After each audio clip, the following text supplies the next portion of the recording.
Hey guys, we're talking about relational repair today, and we're going to lead into this conversation. I invited Hali to join me. She's going to be helping us lead an intensive in Utah in July, and invited her to come. And what I'm going to invite you to do is look through the lens of healing coming in phases.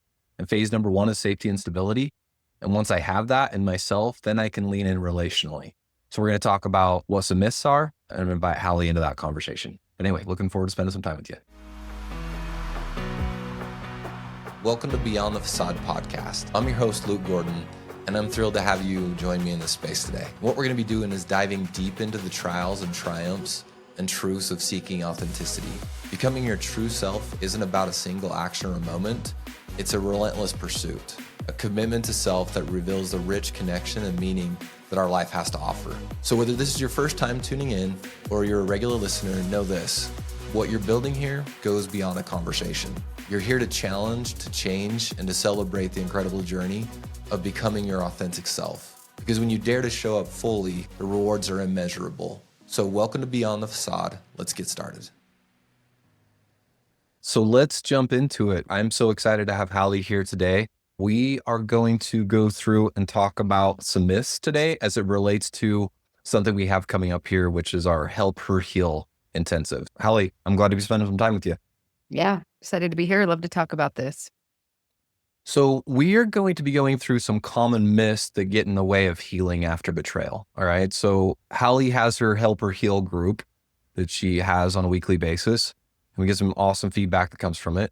But what we are going to talk about today is the conversation as it directly relates into what we're going to be exploring at a deeper level in our intensive coming up in July. So we will kind of reference it a few different times, but even if you don't attend the intensive, hopefully there's some nuggets in here for you. So we're going to set this up as like myths inside of healing within a relationship. All right. So first myth is talking about it just makes things worse. Okay, Hali. So what I'm thinking about is the guy that's like, I think if we just focus on the future, what did the guy say the other day? He's like, he said, hey, the windshield is bigger than the rear view mirror, I think was the exact words. And I get what he was saying, and he was kind of like, if we could just move forward. So there's that myth. Talking about it just makes it worse. And thoughts on this, Hali? Oh, so many thoughts on this. A lot of thoughts on this. I actually hear this come up a lot. And I think speaking to this from a betrayed partner lens, thinking about just never talking about it again and just moving forward feels really scary, because for a lot of women in this situation, they never thought it was going to happen in the first place. And so thinking about not ever addressing why we're here where we are today and just looking forward actually feels really scary. And I hear this too from kind of a different perspective of that, is that I hear this come up so many times in my Help Her Heal group, is like, well, things are going really good. We're getting along. She's in a good place. And so I don't want to talk about it, because if we talk about it, then we're bringing it up again. And why would we talk about it if things are good? And so from a betrayed partner lens on that as well, that's actually a little bit, has some fear associated with it too, is like, is he forgetting that I'm still in this pain? And she's trying to like lean into allowing herself to feel joy again and to be in the relationship again and to allow the trust and the safety to be built. But also the pain is still there. And when we never talk about it, it feels like we're minimizing that, or we're ignoring that it actually still exists. It still happened. What is it like for a partner when all of a sudden time goes by and you realize that hasn't been talked about for a little bit? Is that what you're talking about? Like all of a sudden it's like, we got to talk about it again so it doesn't happen again? Not necessarily so that it doesn't happen again, but almost so that like he doesn't remember how much it hurt. So that like my pain is still there, and I'm trying really hard to like lean back into this relationship and let you rebuild the trust. And so it's not so much that we don't want to like keep bringing it back up. This is what I feel like sometimes one of the myths too, is that if she brings it back up again, it's because she wants to just keep throwing it back in your face, and she wants to keep living in the past. I've never ever met a betrayed partner that wouldn't like just as much as the one that has betrayed. Yeah. Never have to think about it again. Oh my gosh. Right. I would love that. And so there's also this concept of moving towards the pain. When there's pain there, instead of ignoring it, let's step towards it, move towards it, talk about it, bring it out into the light, hold space for it. And then we get to move through it more quickly and Yeah. in a more supported relational way. So Kim Brown, I don't know if she originated this. I don't know if she originated this little trick or tip, but she says, hey, just remember that your partner's trigger is her vulnerable attempt at connection. I just love that so much because there's an invitation there that exists to attune to your partner. And it depends on the lens I look at it. Cause I get it. Like I often felt like if we talk about the stuff, we're just re-traumatizing her. This escalation can't be good. And just noticing like attachment styles, like it's so common that this is an attachment injury.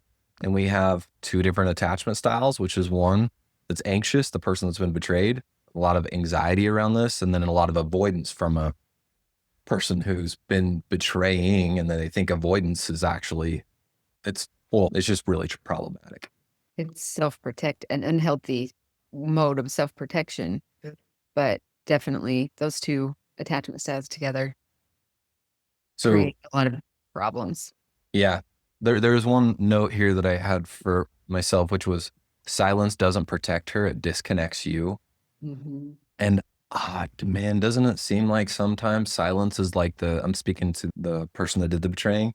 Sometimes doesn't it just seem like silence is probably the best case is probably the best thing to do. Cause if I talk, I'll just make it worse. But it Yeah. doesn't. That's just where the disconnection and that just makes it worse. Yeah. Yep. I hear that a lot too. I don't even know what to say, so I just don't say anything, and I'm hoping that me not saying anything will just make it go away. Yeah. I'll just move on. She'll get through it without me.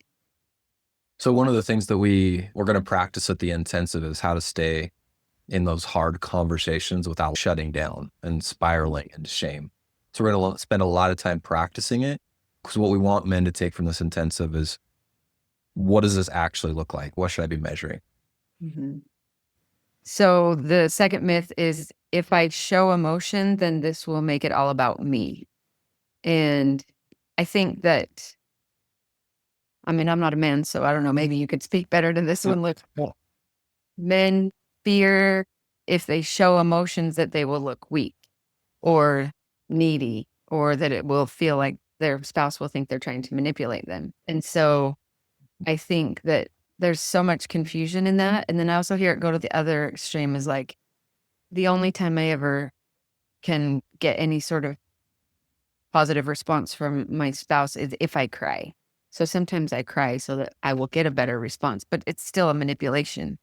And so that I actually think showing emotion is not weak. It's actually a sign of strength to actually show your emotion. So I don't know, from a man's perspective, Luke, what would you say to that one? yeah, I think it's spot on. We have a black and we can stay in cognitive distortions of black or white thinking with this, which is if I'm supposed to be healthy and show emotions as a man, that means I'm like sharing it and I'm falling down and I'm making her pick me back up. That's not healthy. That's not what we want. The exact opposite is I shut down and I don't do anything. And then I'm closed off to her and I don't show any emotion because it's just, we only have space for her emotion, but neither one of those are true. So if I think about, I don't know, possible reframe for this is the words that are coming up here are self-contained and attuned, which is, all right, I know what's happening inside of me. I'm at least going to voice it and say it, but I'm not putting that on my partner. And then through that, there's some attunement, which is I'm open, I'm vulnerable about my experience, but that's not somebody else's responsibility. And then that way, I'm not wrapped up in my stuff and I can actually see my partner. Because, Hallie, I don't know if this is funny or not. So if you could help me out with this, but I think it can be funny later into the journey, but I'll get the opportunity to speak to the betrayed partner, whether in a group setting or one-on-one, and we'll talk about the four pieces of recovery that she needs to watch for. And one of them is vulnerability. And she'll be like, I want that. If he could be vulnerable and let me in, that would be amazing, along with transparency. And then there is this kind of like, and Alana talks about this. I'm getting Alana's words here because I'm nervous about how this comes across. But she's like, when I saw Luke show vulnerable, I wanted that until I saw it.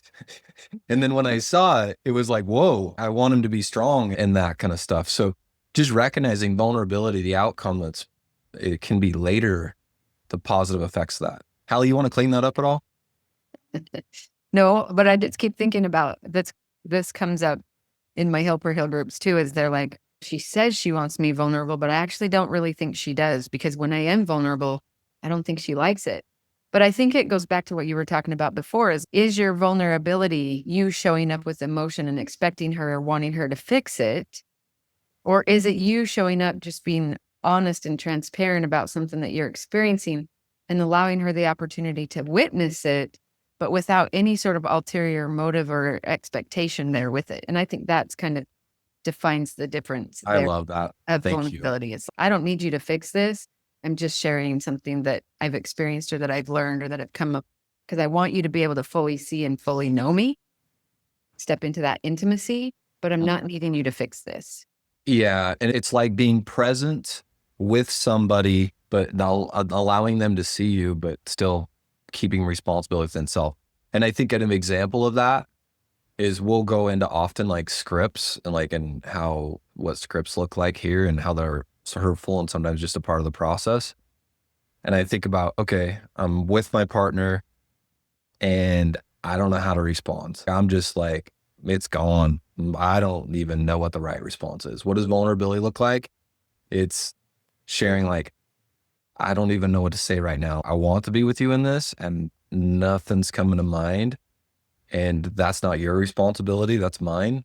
It's allowing that person to be able to see you in that. So I just think about the emotion tied to that experience. Like, I'm embarrassed because I don't know what the right words are right now, but I'm not like, hey, you need to make me feel better about this. And that also, just on the flip side of that, fixing it coin, sometimes when your betrayed spouse is sharing something painful with you, there isn't an actual accurate, correct response.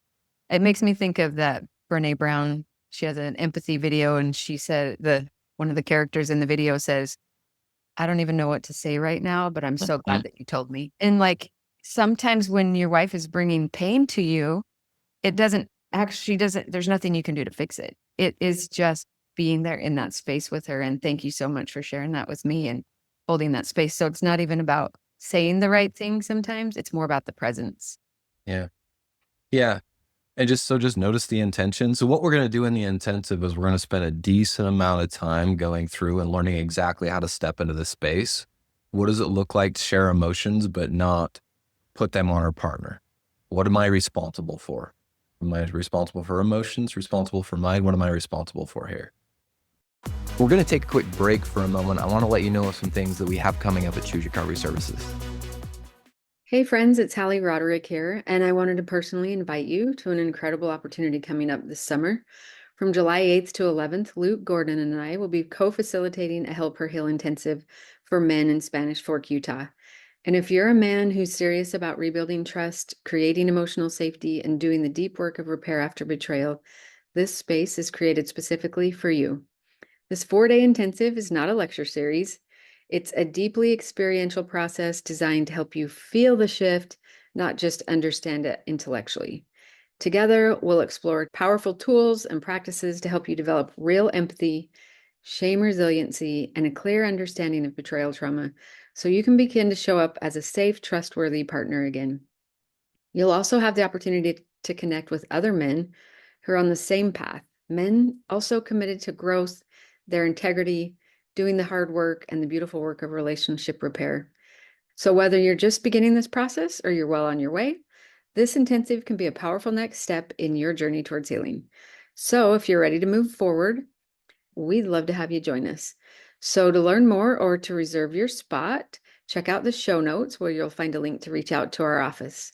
So let's do this work together. Hope to see you in Utah. Let's get back to our episode. Okay, next myth.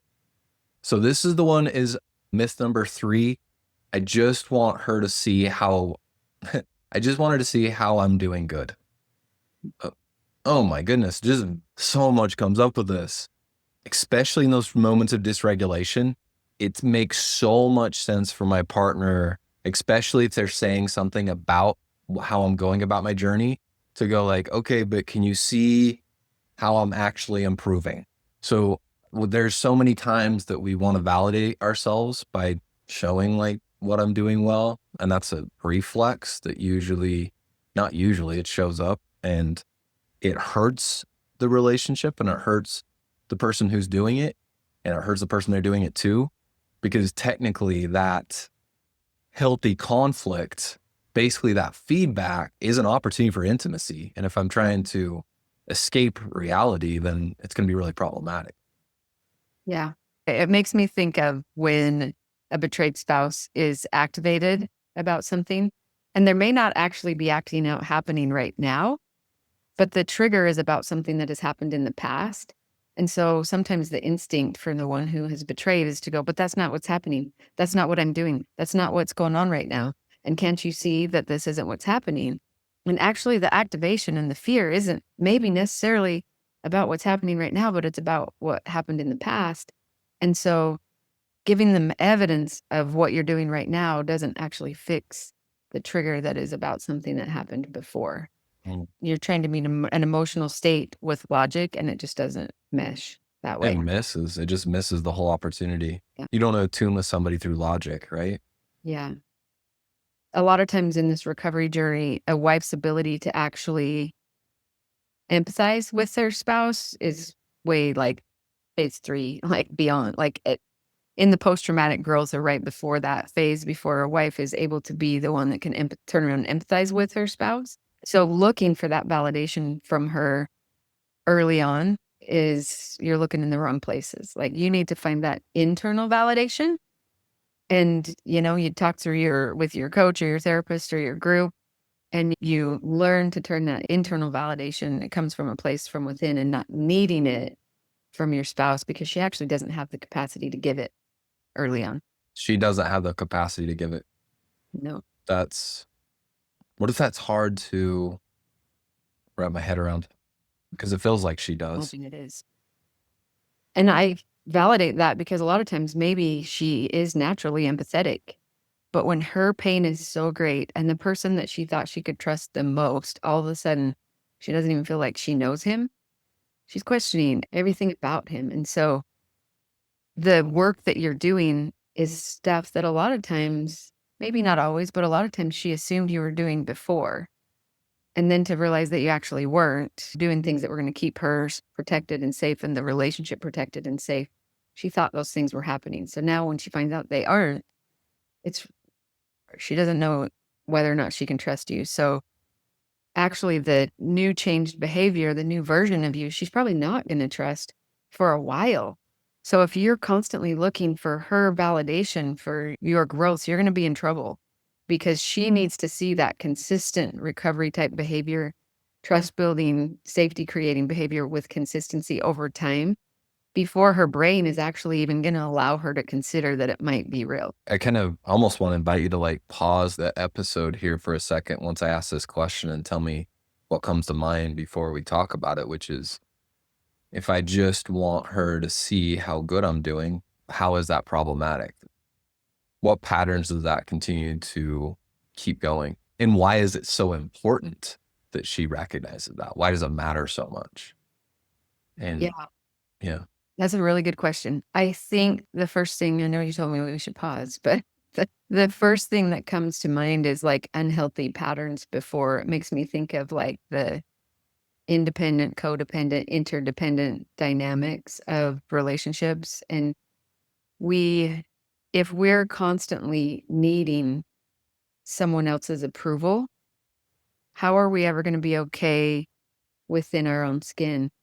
And we'll just step back into old unhealthy patterns, which those are the things we're trying to pull away from.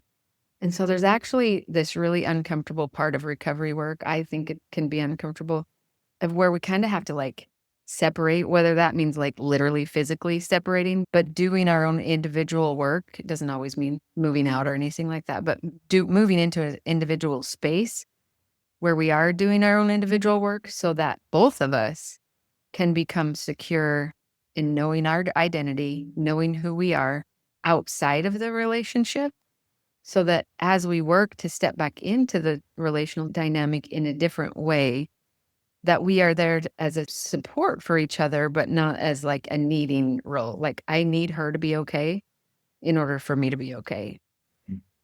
Yeah. I don't know. What would you add? I just build on that. If I find myself going, my partner shows up and says something that she's noticing that I need to be doing more of, less of, different than, I can be easily distracted with. I can be distracted with, well, what about the things that I'm doing? Why can't we be talking about that? But what's actually happening there? Why is my brain doing that? Why is it distracted from what she's saying and moving over to this other piece? So we know that like deflection means there's something there at the surface. So why is that so painful? Why in that moment?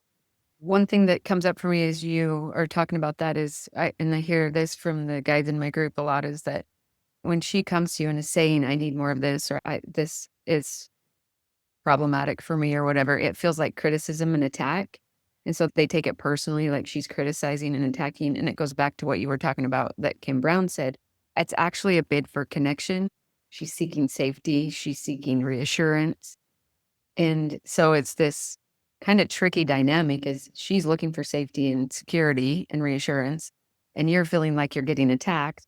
And so being able to hold space for the fact that she's looking for safety and security, if you sink into shame, or you seek into defense or, like say, hey, but look at all this stuff. You're minimizing this and we're missing a really big opportunity for connection and growth. Yeah. Yeah. In those dysregulated moments, I don't want her to share with me something that she's aware of that I'm not because all my stuff comes up. Yeah. But it's really important. We're in a relationship to be open and see what the other person sees. That's something that I value. So let's speak for a moment. This is going to be another piece of what's one of the hardest things for us to be able to work through is how do we measure the transformative parts of the intensive? So we're going to walk through how to let go of the need to be seen as like good. And we're going to try to take that power back from our partner. Not that they took it from us or they wanted that, but that's my opportunity to notice inside myself and measure that instead of always rely on somebody else to tell me whether I'm enough or not. Mm-hmm. So we're going to pull that back. Yeah. And that's a big one. Yeah. Any other thoughts there, Hali? No, I just love it. It's just one of those things that we're going to look at what some of your roadblocks are to being able to have empathy to create that safety going forward. And that's a big one. Yep. So here's these myths back to you one more time, and then we'll wrap this out. So myth number 1, talking about things just makes it worse. It doesn't. That's actually going to create groundedness when facing those hard emotions. And it's going to be something that we practice. That second myth is if I show emotion, I'll make it about me. No, being emotionally attuned to your partner. But first, knowing your own emotions and let them be seen, but not putting on them. It's a big deal. Putting that on your partner is a big deal. And then the third myth is I just want her to see how good I'm doing. That's going to create trust and safety if she can notice the good things that I'm doing. And so those are going to be things we're going over. And any other thoughts, Hali? No, I love all of our intensives that we do at Choose, but for some reason I'm really excited about this one because one reason why, and this is true for the guys that come to my Help Her Heal group too, is that they're there because they truly want to understand. They want to repair the relationship. And so I love to be in the work with people who are wanting to be there, like want to be in the work. And that is, and one of the coolest things we do at our intensives at Choose Recovery Services is we don't just stand there and talk at you for 3 or 4 days, but we get you in experiences so that you feel what it feels like, so that you have real life applicable experiences and tools and skills to go home and then put back into real life practice in your relationship. So I'm really looking forward to this and hope that some of you listening will, if you feel stuck, come join us. And we are going to make it a part to include on the front end, the back end, the partner. So we want to have them know what we're getting into and what we're getting out of it and make sure that they feel that they're a part of things, even though it's not made for the couple themselves. They feel like they're a part of that experience, knowing what to expect.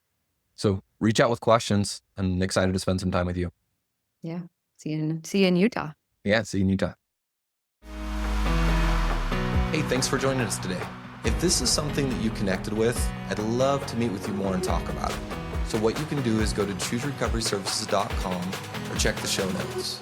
And there what we can do is set up a quick conversation to meet. Thanks so much for listening to Beyond the Facade, where we unmask the authentic self.